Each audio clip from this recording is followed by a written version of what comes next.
दूतिन आई भरत कही करनी, जनक समाज जथामति वरनी। सुनि गुर परिजन सचिव महीपति, बे सब सोच स्नेह विकल यति धरि। धीरज करि भरत बढ़ाई, किए सुबत साहनी बुलाई। घर पुर देश राखी रखवारे, है गए रथ बहु जान समारे। दुघति साधि चले तत्काला, किए विश्राम न मग महिपाला। भोरहि आजु नहाय प्रयागा, चले जमुन उतरन सब लागा। खबर लेने हम कहे नाथा, तिन कही असमय नायो माता। सात की रात जे सातक तीन, दीने मुनिवर तुरत विदा चर कीने। सुनत जनक आगमन सबु हर्षे, अवध समाजु रघुनंदन संकोच बड़े। सोच विवश सुरजान, सियावर राम जय जय राम। मेरे प्रभु राम जय जय राम। गुप्तचर अवध को गए और भरत जी का ढंग जानकर, उनकी करनी देखकर, जैसे ही भरत जी चित्रकूट को चले, वे तुरंत मिथिला को चल दिए। गुप्त दूतों ने आकर राजा जनक जी की सभा में भरत जी की करनी को अपनी बुद्धि के अनुसार वर्णन किया। उसे सुनकर गुरु कुटुंबी मंत्री और राजा सभी सोच और स्नेह से अत्यंत व्याकुल हो गए। फिर जनक जी ने धीरज धरकर और भरत जी की बड़ाई करके अच्छे योद्धाओं सैनिकों को बुलाया और घर नगर और देश में रक्षकों को रखकर घोड़े, हाथी, रथ आदि बहुत सी सवारियां सजवाईं। वे दुधमढ़ी मुहूर्त साध कर उसी समय चल पड़े। राजा ने रास्ते में कहीं विश्राम भी नहीं किया। आज ही सवेरे प्रयागराज में स्नान करके चले। जब सब लोग यमुना जी उतरने लगे, तब हे नाथ, हमें खबर लेने को भेजा। उन्होंने दूतों ने ऐसा कहकर पृथ्वी पर सिर नवाया। मुनिश्रेष्ठ वशिष्ठ जी ने कोई 6-7 भीलों को साथ लेकर दूतों को तुरंत विदा कर दिया। जनक जी का आगमन सुनकर अयोध्या का सारा समाज हर्षित हो गया। श्री रामचंद्र जी को बड़ा संकोच हुआ और देवराज इंद्र तो विशेष रूप से सोच में के वश हो गए। गरल ग्लानि कुटिल कैकेयी, काहि कहे के दूसन देही। असमन आनि मुदित नर नारी, भयो बहोरि रहब दिन चारि। यही प्रकार गति वासन सो, प्रार्थना आए लागी सबको। करि मंजन पूजई नर नारी, गणप गौर त्रिपुरारि तमारि। रमा रमन पद बंदी बहोरी, बिन बहु अंजुल चंचल जोरी। राजा राम जानकी रानी, आनंद अवधि रजधानी। सुबह बसर फिर रसैत समाजा, भरतई राम करहु जुग राजा। यही सुख सुधा सींच सब काहू, देव हे देव जग जीवन लाओ। गुर समाज भाइन सहित, राम राजपुर हो। अछत राम राजा अवध, मरु मांग सबको। सियावर राम जय जय राम। मेरे प्रभु राम जय जय राम। जनक जी का आगमन सुनकर अयोध्या का सारा समाज हर्षित हो गया। श्री रामचंद्र जी को बड़ा संकोच हुआ और देवराज इंद्र तो विशेष रूप से सोच के वश में हो गए। कुटिल कैकेयी मन ही मन ग्लानि और सताप में गली जाती है, किसी के कहे और किसको दोष दे। और नर नारी मन में ऐसा विचार कर प्रसन्न हो रहे हैं कि अच्छा हुआ जनक जी के आने से कुछ दिन और रहना हो गया। इस तरह वह दिन भी बीत गया। दूसरे दिन प्रातःकाल सब कोई स्नान करने लगे। स्नान करके सब नर नारी गणेश जी, गौरी जी, महादेव जी और सूर्य भगवान की पूजा करते हैं। फिर लक्ष्मी पति भगवान विष्णु की चरणों की वंदना करके दोनों हाथ जोड़कर आंचल पसार कर विनती करते हैं कि हे श्री रामचंद्र जी राजा हो, जानकी जी रानी हो तथा राजधानी अयोध्या आनंद की सीमा होकर फिर समाज सहित सुखपूर्वक बसे और श्री रामचंद्र जी भरत जी को युवराज बनावे। हे देव, इस सुख रूपी अमृत से सींच कर सब किसी को जगत में जीने का लाभ दीजिए। गुड़ समाज और भाइयों समेत श्री रामचंद्र जी का राज्य अवधपुरी में हो और श्री रामचंद्र जी के राजा रहते ही हम लोग अयोध्या में मरे। सब लोग सबको यही मांगते हैं। सुनि स्नेह में पुरजन बानी, निंदई जोग विरति मुनि ज्ञानी। यही विधि नित्य करम करि पूजन, रामई करहि प्रणाम प्रणाम पुलकितन। ऊंच नीच मध्यम नर नारी, लहे दरसु निज निज अनुहारी। सावधान सबहि सन्मानई, सकल सराहत कृपा निधानई। लरिकाई ते रघुवर बानी, पालत नीति प्रीति पहचानी। सीन सकोच सिंधु रघुराई, सम सुमुख सुलोचन सरल सुभाई। कहते राम गुण गण अनुरागे, सब निज भाग सराहन लागे। हम सब पुण्य पुंज जग थोरे, जिनहि राम जानत करि मोरे। प्रेम मगन तेहि समय सब, सुनियावति मिथिलेशु। सहित सभा संरंभ उठे, रविकुल कमल दिनेश। सियावर राम जय जय राम, मेरे प्रभु राम जय जय राम। गुरु समाज और भाइयों सहित श्री रामचंद्र जी राज अवधपुरी में है और श्री रामचंद्र जी के राजा रहते ही हम लोग अयोध्या में मरे। सबको यही मांगते हैं। अयोध्या वासियों की प्रेममयी वाणी सुनकर ज्ञानी मुनि भी अपनी योग और वैराग्य की निंदा करते हैं। अवधवासी इस प्रकार नित्य कर्म करके श्री रामचंद्र जी को पुलकित शरीर को प्रणाम करते हैं। ऊंच नीच और मध्यम वाणी श्रेणी के स्त्री पुरुष अपने अपने भाव के अनुसार श्री रामचंद्र जी का दर्शन प्राप्त करते हैं। श्री रामचंद्र जी के सावधानी के साथ सबका सम्मान करते हैं और सभी कृपा निदान श्री रामचंद्र जी की सराहना करते हैं। श्री रामचंद्र जी की लड़कपन से ही वह वान है कि वे प्रेम को पहचान कर नीति का पालन करते हैं। श्री रघुनाथ जी शील और संकोच के समुद्र हैं। वे सुंदर मुख के या सबके अनुकूल रहने वाले, सुंदर नेत्र वाले या सबको कृपा और प्रेम की दृष्टि देखने वाले और सरल स्वभाव हैं।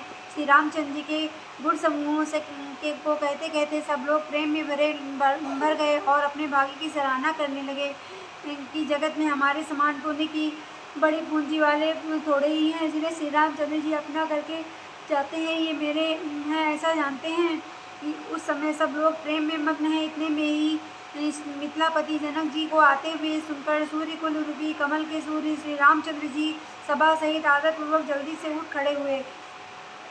भाई सचिव गुरुजन साथा, आगे गमन कीन रघुनाथा। गरीबर दीन जनक प्रति जबई, कर प्रणाम रत त्यागई तब। राम दरस लाल साहु छाऊ, पद श्रम ले सुकरे करे सुनकाहू। मन तय जय रघुवर वे देही, बिनु मन तन दुख सुख सुधि देही। आवत जनक चले भांति, सहित समाज प्रेम मति मात। आए निकट देख अनुरागे, सादर मिलन परस पर लाग। लगे जनक मुनि मुनि जन पद बंदन, रिसई प्रणाम कीने रघुनंदन। भाइन सहित राम मिलि राजई, चले लवान समेत समाजई। आश्रम सागर सा पूरन पावन पातु, सेन मनोह करुणा सरित लिए जाई। रघुनाथ सियावर राम जय जय राम, मेरे प्रभु राम जय जय राम। सब उस समय सब लोग प्रेम में मग्न है। इतने में श्री मिथिलापति श्री जनक जी को आते हुए सुनकर सूर्य को रूपी कमल के सूर्य श्री रामचंद्र जी सभा सहित आदरपूर्वक जल्दी से उठ खड़े हुए। भाई मंत्री गुरु और पूर्ववासियों के साथ लेकर रघुनाथ जी आगे जनक जी की आगवानी में चले। जनक जी ने जो ही पर्वत श्रेष्ठ कामदनाथ को देखा, जो ही प्रणाम करके उन्होंने रथ छोड़ दिया, पैदल चलना शुरू कर दिया। श्री रामचंद्र जी के दर्शन की लालसा और उत्साह के कारण किसी को रास्ते की थकावट और क्लेश जरा सी भी नहीं हुई। मन तो वहाँ है जहाँ श्री रामचंद्र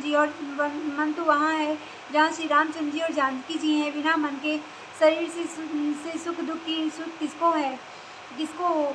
जानकी जी जनक जी इस प्रकार चले आ रहे थे। समाज सहित उनकी बुद्धि में प्रेम में मतवाली हो रही थी। निकट आए देखकर सब प्रेम में भर गए और आदरपूर्वक आपस में मिलने लगे। जनक जी वशिष्ठ आदि अयोध्यावासी मुनियों के चरणों की वंदना करने लगे और श्री रामचंद्र जी ने सतानंद आदि जनकपुरवासी ऋषियों को प्रणाम किया। फिर भाइयों सहित श्री रामचंद्र जी राजा जनक जी से मिलकर उन्हें समाज सहित अपने आश्रम को लिवा लाए। श्री रामचंद्र जी का आश्रम शांति रस रूपी पवित्र जल से परिपूर्ण समुद्र है। जनक जी की सेना समाज मानो करुणा रस की नदी है, जिसे श्री रघुनाथ जी उस आश्रम रूपी शांत रस के समुद्र में मिलाने के लिए लिए जा रहे हों। बहुरति ज्ञान विराग करारे, वचन सशोक मिलत न दिनारे। सोच उजास समीर तरंगा, धीरज तट तरुबर कर भंगा। विषम विषाद तरोवती धारा, भय भ्रम भवर अपर्वत पारा। केवट बुद्धि विद्या बड़ी नावा, सही न के एक नहीं आवा। बरचर कोल की रात विचारे, थके विलोकी पति की ये हारे। आश्रम उदत मिलवि सब जाई, मन उठटे अबुद्धि अकुलाई। शोक विकल दो राज समाजा, रहा न ज्ञान न धीरज राजा। भूप रूप सुनशील सराय, रोवहु शोक सिंधु अवगाही। शोक समुद्र सोचहि नार नर व्याकुल महा। दे दोष सकल सरोस बोलहि, वाम विधि कोई नो कहाँ। सुर सिद्ध तापस जोगी जन मुनि, देखी दशा विदेही। तुलसी न समरथ को तरि सके सरत सनेकी। किए अमित उपदेश जय, तह लोगन मुनिवरन। दीनो धीरज नरेश, कहो वशिष्ठ देह सन। सियावर राम जय जय राम, मेरे प्रभु राम जय जय राम। यह करुणा की नदी इतनी बड़ी हुई है कि ज्ञान वैराग्य रूपी किरणों को डुबाती जाती है। शोक भर के वचन नद और नाले हैं जो इस नदी में मिलते हैं, और सोच की लंबी सांसें आहें ही वायु के झरोखे से उठने वाली तरंगे हैं जो धैर्य रूपी किनारे के उत्तम वृक्षों को तोड़ रही हैं। भयानक विशाल शोक ही उस नदी को तेज धारा है। भय और भ्रम मोह ही उसके असंख्य भंवर और चक्र हैं। विद्वान मल्लाह है, विद्या ही बड़ी नाव है, परंतु वे उसे खे नहीं सकते, उस विद्या का उपयोग नहीं कर सकते। किसी को उसकी अटकल ही नहीं आती है। वन में विचरने वाले बेचारे कोल किरात ही यात्री हैं। उस नदी को देखकर हृदय में हार कर थक गए हैं। यह करुणा नदी अब आश्रम समुद्र में जाकर मिली तो मानो वह समुद्र उखला कर खौल उठा। दोनों राज समाज शोक से व्याकुल हो गए। किसी में न ज्ञान रहा, न धीरज, न ही लाज रही। राजा दशरथ के रूप, गुण और शील की सराहना करते हुए सब रो रहे हैं और शोक समुद्र में डुबकी लगा रहे हैं। शोक समुद्र में डुबकी को लगाते हुए सभी स्त्री पुरुष महान व्याकुल होकर शोक चिंता कर रहे हैं। वे सब विधाता को दोष देते हुए क्रोधयुक्त होकर कर रहे हैं कि प्रतिकूल विधाता ने यह क्या किया। तुलसीदास जी कहते हैं कि हे देवता, सिद्ध तपस्वी योगी और मुनिगणों में कोई भी सामर्थ्य नहीं है जो उस समय विदेह जनक राज की दशा देखकर प्रेम की नदी को पार कर सके, प्रेम में मग्न हुए बिना रह सके। जहाँ तहाँ श्रेष्ठ मुनियों ने लोगों को अपरिमित उपदेश दिए और वशिष्ठ जी ने विदेश जनक जी से कहा कि हे राजन, आप धैर्य धारण कीजिए। जासु ज्ञान रवि भवनि सिनासा, वचन किरण मुनि कमल विकासा। तेई की मोह ममता नेराई, या श्री राम स्नेह बड़ा। विषय साधक सिद्ध सयाने, त्रिविध जीव जग वेद बखान। राम स्नेह शरण मन जासु, साधु सभा बड़े आदर तासु। सोन राम प्रेम बिनु ज्ञान, कर घर बिनु जिमि जल जानु। मुनि बहु विधि सब विदेह सब जाई, राम घाट सब लोग नहाई। राम घाट सब लोग नहाई। जहाँ तरह शेष मुनियों ने लोगों को अपमानित अपरिमित उपदेश दिए। और वशिष्ठ जी ने विदेह जनक जी से कहा कि हे राजन, आप धैर्य धारण कीजिए। जिन राजा जनक का ज्ञान रूपी रूप भाव आगमन रूपी रात्रि का नाश कर देता है, उस और जिनकी वचन रूपी किरणें मुनि रूपी कमलों को खिला देती हैं, आनंदित करती हैं, क्या मोह और ममता उनके निकट भी आ सकते हैं? यह तो श्री सीताराम जी के प्रेम की महिमा है। अर्थात राजा जनक की यह दशा श्री सीताराम जी के अलौकिक प्रेम के कारण हुई, लौकिक मोह ममता के कारण नहीं। जो लौकिक मोह ममता को पार कर चुके हैं, उन पर ही श्री सीताराम जी का प्रेम अथवा प्रभाव दिखाए बिना नहीं रहता। विषय साधक और ज्ञानवान सिद्ध पुरुष जगत में ही 3 प्रकार के जीव वेदों से बताए हैं। इन तीनों में जिनकी चित्त श्री रामचंद्र जी के स्नेह से तरस सरोवर रहता है, साधुओं की सभा में उसी का आदर होता है। श्री रामचंद्र जी के प्रेम के बिना ज्ञान शोभा नहीं देता। जैसे कर्णधार के बिना जहाज, श्री वशिष्ठ जी ने विदेही राज जनक जी को बहुत प्रकार से समझाया। तदनंतर सब लोगों ने श्री रामचंद्र जी के घाट पर स्नान किया। स्त्री पुरुष सब शोक से परिपूर्ण थे। वह दिन उस दिन बिना जल के बीत गया। भोजन की बात तो दूर रही, किसी ने जल तक नहीं पिया। पशु पक्षी और हिरण तक ने कुछ आहार नहीं किया। तब प्रियजनों एवं कुटुंबियों का तो विचार कि क्या किया जाए। निमिराज जनक जी और रघुराज श्री रामचंद्र जी तथा दोनों ओर के समाज ने एक दूसरे दिन सवेरे स्नान किया और सब बढ़ के वृक्ष के नीचे आ बैठे। सबके मन उदास और शरीर दुबले हुए हैं। जय मही सूर्य दशरथ सुरबासी, जय मिथिलापति नगर निवासी। हंस वंश गुर जनक पुरोधा, जिन जग मगु परमारथ सोधा। लगे कहने उपदेश अनेका, सहित धर्म नय विरति विवेका। कौशिकी कई कथा पुरानी, समझाए सब सभा सुबा। तब रघुनाथ को कहो नाथ, काल जल बिनु सब रहो।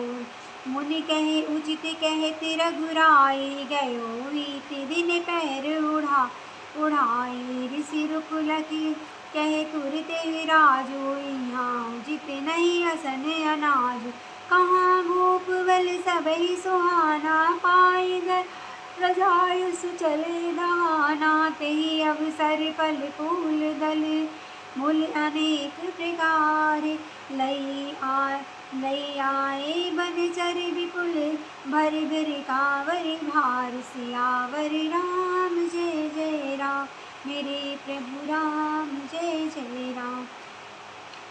निमिराज जनक जी और रघुनाथ श्री रामचंद्र जी तथा दोनों ओर के समाज ने दूसरे दिन सवेरे स्नान किया और सब बट के वृक्ष के नीचे बैठे।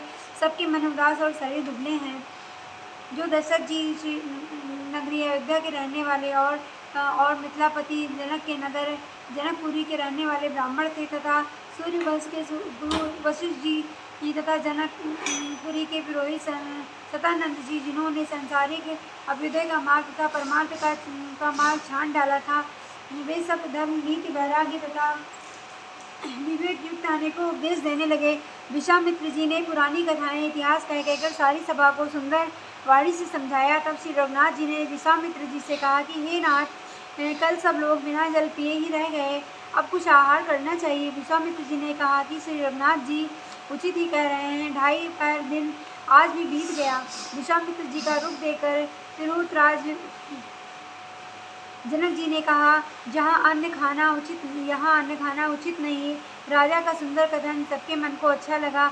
सब आज्ञा पाकर नहाने चले गए। उसी समय अनेकों प्रकार के बहुत से फल फूल पत्ते मूल आदि वंगिया और बोझों में भर कर बनवासी कोल किरात लोग ले आए। श्री रामचंद्र जी की कृपा से सब पर्वत मनचाहे वस्त्र देने वाले हो गए। वे देखने मात्र से ही दुखों को सर्वथा हर लेते हैं। वहाँ के तालाबों, नदियाँ, वन और पृथ्वी के सभी भागों में मानो आनंद और प्रेम उमड़ रहा हो। कामदिबे गिरि राम प्रसादा, अवलोकत अपहरत विषादा। सरसरिता वन भूमि विभागा, जन उमंग आनंद अनुरागा। बेली बिटप सब सपूला बोलत खग मृग कलि अनुकूला। यही अवसर सब बने अधिक उछाऊ त्रिविध समीर सुगति सब काऊ। जाई न बरिनी मनोहरताई मन जन कीरति जनित पहुनाई। तब सब लोग नहाई नहाई जनक मुनि आयस पाय। देखि देखि तरवर अनुरागे जय तय पुरजन उतरन लागे। दल फल मूल कंद विधि नाना पावन सुंदर सुधा समान। सादर सब कह राम गुर पठई भी भरी भरी भार। पूज पितर सूर्य तिथि गुर लगे करन पर हार। सियावर राम जय जय राम मेरे प्रभु राम जय जय राम। श्री सीताराम जी की कृपा से सब पर्वत मंजाई वस्त्र देने वाले हो गए। वे देखने मात्र से दुखों का सरलता हर लेते हैं। वहीं से तालाब नदियाँ वन और पृथ्वी के सभी भागों में मानो आनंद और उमड़ रहा हो। बेल और वृक्ष सभी फल और फूलों से युक्त हो गए। पशु पक्षियों और भौरे अनुकूल बोलने लगे। उस अवसर पर वन में बहुत उत्साह आनंद था। सब किसी को सुख देने वाले शीतल मन सुगंध हवा चल रही थी। वन की मनोहरता वर्णन नहीं की जा सकती। मानो पृथ्वी जनक की पहुनाई कर रही हो। तब जनकपुरवासी सब लोग नहा नहा कर श्री रामचंद्र जी जनक जी और मुनि की आज्ञा पाकर सुंदर स्वादिष्ट अनेकों प्रकार के पत्ते फूल मूल और कंदमूल फल श्री रामचंद्र जी के गुरु वशिष्ठ ने सबके पास बोझे भर भर कर आनंद पूर्वक भेजे। तब वे पितर देवता अतिथि और गुरु की पूजा करके फलाहार करने लगे। यही विधि बासर बीते चारी राम निरख नर नारी सुखारी। दू समाज असिर रुचि मन माही बिनु सिय राम फिरत बल भल नाही। सीता राम संग वनवासु कोटि अमरपुर सरसि सुपासु। परिहरि लखन राम गए देहि जय घर भागवान विदिते। दाहिन दयो हो जब सब ही राम समीप बसिन बन तब। मंदाकिनी मंजू तुम काला राम दरस मुद मंगल माला। अटन राम गिरि वन तापस कल्याण से मिल जम कंद मूल फल सुख समेत सम्मत दुई जाता। फल सम होई न जिन जाता।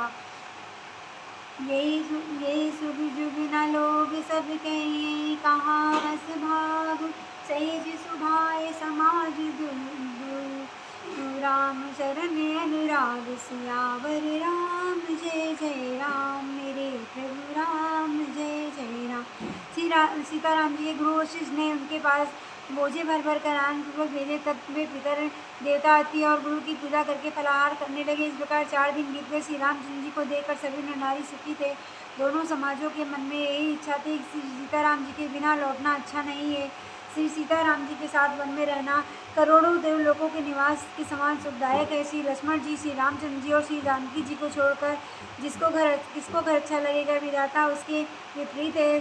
सब देव सबके अनुकूल हो तभी श्री रामचंद्र जी के पास वन में निवास हो सकता है।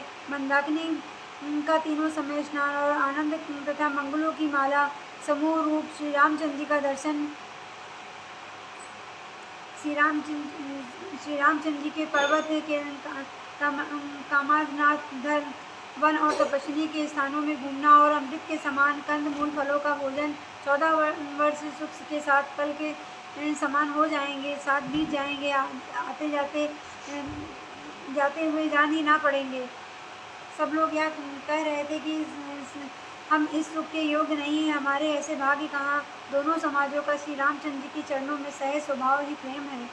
यही विधि सकल मनोरथ करई वचन सप्रेम सुनत मन हर सही। सिय मातु ते समय पठाई दास रे किसु अवसर आई। सावकाश सुनि सब सिय सासु आवत जनक राजुर निवास। कौशल्या सादर सन्मानी आसन दीन समय सन आन।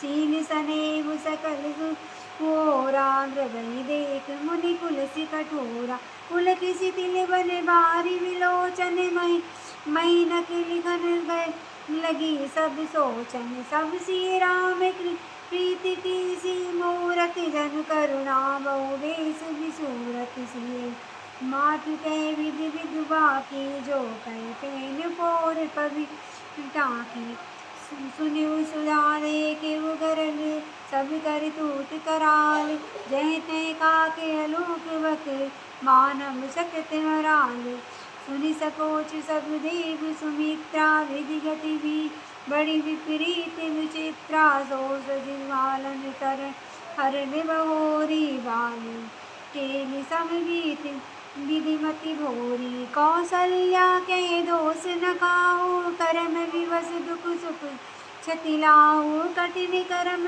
गति जान विधाता, सो सब वसन सकल फल दाता, ईस रजाई शीस सबई के उत्पत्ति सी, तिलय बिसहु अमी के देवी मोह, अस सोचे बुबादी विरथ पंच अस अचल अलादी, भूपति जियव मरब उर आनी, सोचे सखिल किन जीत आनी, सीमा तु सके सत्य सुबानी, सुतते अवधि अवपति रानी, अवधिपति रानी, लखन राम सिय जाऊ बल परिणाम न पोचू, गए बरिए सब कौसल्या, मोहि भरत कर सोचु, सियावर राम जय जय राम, मेरे प्रभु राम जय जय राम। सब प्रकार सब मनोरथ कर रहे हैं, उनके प्रेम में वचन सुनते ही सुनने वालों के मनों को हर लेते हैं। उसी प्रकार श्री सीताराम जी माता श्री सुनैना जी की भेजी हुई दासियां कौशल्या जी आदि के मिलने का सुंदर अवसर देखकर आईं। उनसे यह सुनकर कि सीता की सब सासें इस समय फुर्सत में हैं, जनक राज का निवास उनसे मिलने आया। कौशल्या जी ने आदर पूर्वक उनका सम्मान किया और समुचित आसन लाकर दिए। दोनों ओर सबके सील और प्रेम को देखकर सुनकर कठोर बजरी पिघल जाते हैं। शरीर पुलकित और शिथिल है और नेत्रों में शोक और प्रेम के आंसू हैं। सब अपने पैरों के नखों में जमीन ने और सोचने लगी। सभी श्री सीताराम जी के प्रेम की मूर्ति सी हैं, मानो स्वयं करुणा ही बहुत से वेश रूप धारण करके विसुर रही हो, दुख कर रही हो। श्री सीता जी की माता सुनैना जी ने कहा, विधाता की बुद्धि बड़ी टेढ़ी है, जो दूध के फेन जैसी कोमल वस्तु को वज्र की टाकी उनसे फोड़ रहा है। विधाता तो अत्यंत कोमल और निर्दोष है, अर्थात जो अत्यंत कोमल और निर्दोष है, उन पर हर विपत्ति ढा रहा है। अमृत केवल सुनने में आता है और विष जहाँ तहाँ प्रत्यक्ष देखने आते हैं। विधाता की सभी करतूतें भयंकर हैं, जहाँ तहाँ कोए उल्लू और बगुले ही दिखाई देते हैं। हंस तो एक मानसरोवर में ही है। यह सुनकर देवी सुमित्रा जी शोक के साथ कहने लगी, विधाता की चाल बड़ी विपरीत है और विचित्र है, जो सृष्टि के उत्पन्न करके पालता है और फिर नष्ट कर डालता है। विधाता की बुद्धि बालकों के खेल के समान भोली विवेक शून्य है। कौशल्या जी ने कहा, किसी का दोष नहीं है। दुख सुख हानि लाभ सब कर्म के अधीन है। कर्म की गति कठिन है, उसे विधाता ही जानते हैं। जो शुभ और अशुभ सभी फलों को देने वाला है। ईश्वर की आज्ञा सभी के सिर पर है। उत्पत्ति स्थिति पालन और लय संहार तथा अमृत और विष के भी सिर पर है। ये सबकी उसी के अधीन है। हे देवी, मोह व सोच करना व्यर्थ है। विधाता का प्रपंच ऐसे ही अचल और अनादि है। महाराज के मरने और जीने की बात को हृदय में याद करके ही चिंता करती हैं।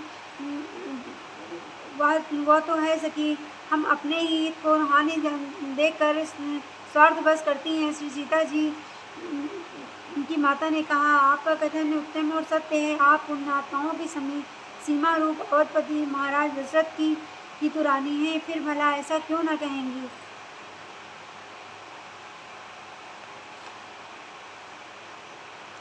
कौशल्या जी ने दुख से भरे हृदय से कहा, श्री राम लक्ष्मण और सीता वन में जाएं, इसका परिणाम तो अच्छा ही होगा, बुरा नहीं। मुझे तो भरत की चिंता है। ईश प्रसाद असीस तुम्हारे, सुत सुत बधुदेव सरेवारी। राम शपथ मैं कीन न काहू, सो कर कहो सखी अति भाव। भरत भील गुर विनय बड़ाई, भायत भगति भरोस भलाई। करत सदा सदा दो सादर दो, करिमति सी हीचे सागर सीप की जाही उस नीचे। जानहु सदा भरत कुल दीपा, बार बार मोहि कहो मही पास। कसे कनक मन की पारिक बाए, पुरुष पुरुष परे गई गमय सुभाए। अनुचित आज कहे सब ओरा, शोक सने संचयान पुथोरा। सुनि सुर सर सब पावन बानी, भय स्नेह विकल सब रानी। कौसल्या कै धर धीर, सुनो देव मिथिलेशी। सो विवेक निधि वल्लभई, तुम्हि सकल उपदेश सियावर। राम जय जय राम, मेरे प्रभु राम जय जय राम। कौशल्या जी ने दुख से भरे हृदय से कहा कि श्री राम लक्ष्मण और सीता वन में जाएं, इसका परिणाम तो अच्छा ही होगा, बुरा नहीं। मुझे तो भरत जी की चिंता है। ईश्वर के अनुग्रह और आपके आशीर्वाद से भरे चारों पुत्र और चारों बहुएं गंगा जी के जल के समान पवित्र हैं। हे सखी, मैंने कभी श्री रामचंद्र जी की सौगंध नहीं खाई, सो श्री रामचंद्र जी की शपथ करके सत्य भावना से कहती हूँ कि भरत के शील, गुण और नम्रता, बड़कपन, भाईपन, भक्ति, भरोसे और अच्छेपन का वर्णन करने में सरस्वती जी की बुद्धि भी शक्ति है। सीप से कहाँ समुद्र उछीले जा सकते हैं। मैं भरत को सदा कुल का दीपक जानती हूँ। महाराज ने भी बार बार मुझे यही कहा था। सोना कसौटी पर कसे जाने पर और रत्न आरकी जौहरी के मिलने पर ही पहचाना जाता है, वैसे ही पुरुष भी परीक्षा समय पढ़ने पर उसके स्वभाव से ही उसका चरित्र देखकर हो जाती है। किंतु आज मेरा ऐसा कहना भी अनुचित है। शोक और स्नेह में सयानापन, विवेक कम हो जाता है। लोग कहेंगे कि मैं स्नेह बस भरत की बड़ाई कर रही हूँ। कौशल्या जी गंगा जी की समान पवित्र करने वाली वाणी सुनकर कौशल्या जी की गंगा जी के समान पवित्र वाणी सुनकर सब रानियाँ स्नेह के मारे विकल हो उठी। कौशल्या जी ने फिर धीरज धरकर कहा कि हे देवी मिथिलेश्वरी, सुनिए, ज्ञान के भंडार श्री जनक जी की प्रिया, आपको कौन उपदेश दे सकता है।